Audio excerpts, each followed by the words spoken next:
Welcome back to the Brickheading Road, and today we are going to look at the brand new trolley design for the Reading Street Railway.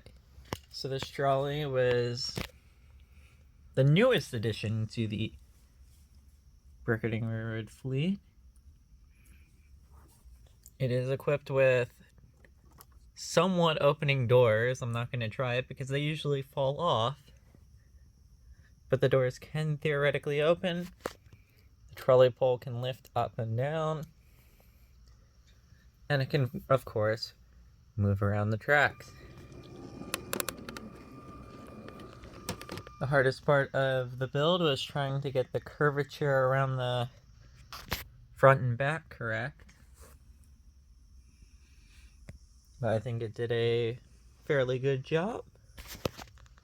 And now let's run the trolley.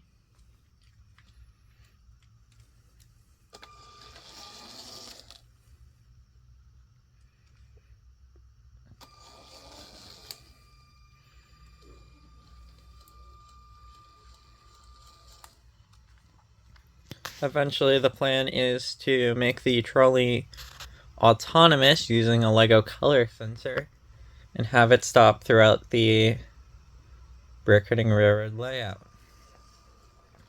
But currently it is on manual control using the standard powered up system.